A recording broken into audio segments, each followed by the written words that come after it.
এটা ম্যাডাম পাঠিয়েছে। উনি বলছেন যে এটার মধ্যে যত ডিটেলস আছে সবকিছু চেক করে ভালো মতো ওনাকে আপডেট জানাই দিন। তুমি কষ্ট করে আসতে গেলে কেন? পিয়নকে বললেই হতো, নিয়ে আসতো, তাহলে তোমার গল্পের বিঘাত ঘটতো না। প্রথমত এটা অফিস, আর অফিসের মধ্যে আমি আপনার বস, আপনি আমাকে আপনি করে বলবেন। দ্বিতীয়ত আমি ম্যাডামের রুমে গল্প করি বা কি করি সেটা একান্তই আমার ব্যক্তিগত ব্যাপার। এসব বিষয় নিয়ে আপনি নেক্সট টাইম কোনো কথা বলবেন না, আপনার দেখারও বিষয় না।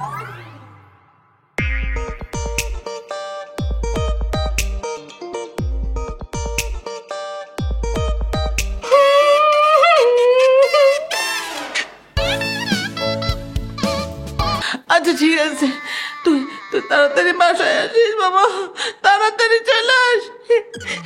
আচ্ছা মা, তুমি চিন্তা করো না, আমি দেখতেছি বিষয়টা। তুমি প্লিজ কষ্ট করে একটু গরম পানি খাও। আরে বাবা রে, আমি তো নড়তে পারতেছি না রে বাবা, আমার সারা শরীর ব্যথা করতেছে। তোর শাশুড়ি আমার সারা শরীরে মারছে বাবা, সারা শরীরে মারছে।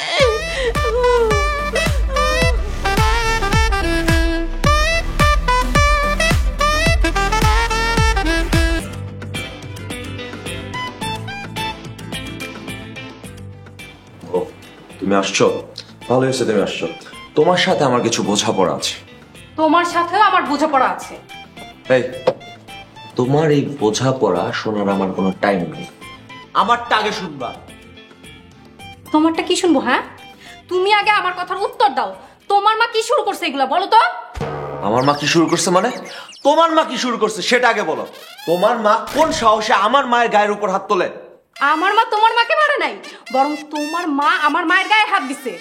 এই, একদম মিথ্যা কথা বলবা না আমার সাথে, একদমই বলবা না। মা আমাকে ফোন দিয়ে কান্নাকাটি করতেছিল, এখন বুঝো কি করছে তোমার মা। ও হো হো হো, আর আমার মা আমাকে ফোন দিয়ে হাসাহাসি করতেছে, তাই না? তোমার মা আমার মাকে এমন ভাবে মারছে যে আমাকে ফোন দিয়ে আমার মা ভ্যাও ভ্যাও করে কান্না করতেছে। এই, এসব নাটক বন্ধ করো। তুমি আর তোমার মা মিলে আমার বাড়ি ছেড়ে চলে যাবে আজকে। বাড়ি ছেড়ে চলে যাবে মানে? কি বললা তুমি? ও, আমি বাড়ি ছেড়ে চলে গেলেই তো তোমার সুবিধা হয়, তাই না? কিন্তু তোমার মনের আশা তো পূরণ হবে না। আমিও থাকবো, আমার মাও থাকবে। তোমরা মা মেয়ে মিলে আমার বহুত জ্বালাইছো। অন্য আজকে বাড়ি চলো, শেষ দেখেছ। হ্যাঁ চলো, আমিও আজকে শেষ দেখে থাকবো।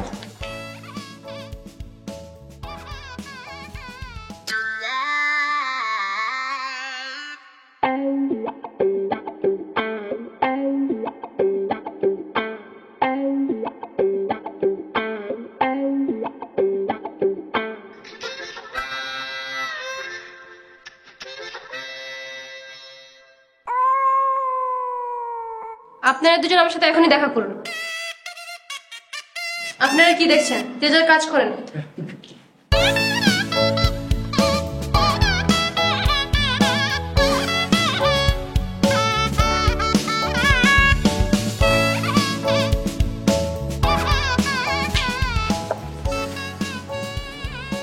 বসুন।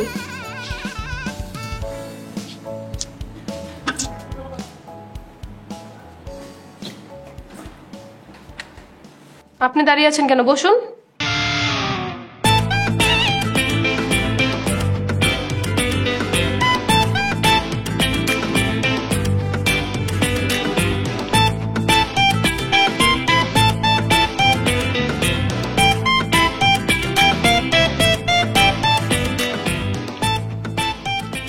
আমি কি বলবো বুঝতে পারছি না।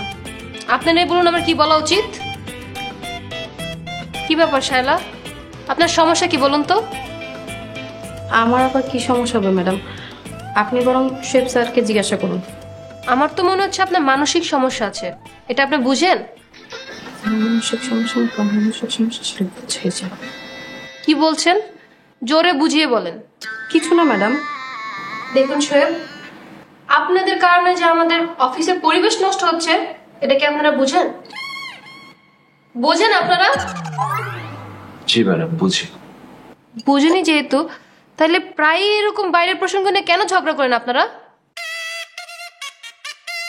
দেখুন, আপনাদের দুজনে একসাথে থাকতে যদি ঝামেলাই হয়, তাহলে আপনারা আলাদা হয়ে যান, ডিভোর্স নিয়ে নেন। একসাথে থেকে এরকম প্রতিনিয়ত ঝামেলা করার তো কোনো মানে হয় না। বুঝতেই পারছিলাম ঘুরে ফিরে কথা এখানেই আসবে। ডিভোর্সটা দিলেই তো আপনার সুবিধা হয়ে যায়। কি ব্যাপার শায়লা, আপনি কি ভাবছেন? না না ম্যাডাম, কিছু না। দেখুন, আপনাদের একটা পরিষ্কার করে কথা বলে দিচ্ছি, আর আপনারাও কান খুলে শুনে রাখুন। আপনাদের যত পার্সোনাল প্রবলেম আছে সব অফিসে ঢোকার আগে শেষ করবেন, আর তা না হলে চাকরি ছেড়ে দিবেন। মনে থাকবে আপনাদের? জি ম্যাডাম। আচ্ছা, আপনারা এখন আসতে পারেন। জি ম্যাডাম। শোয়েব, আপনি একটু বসুন।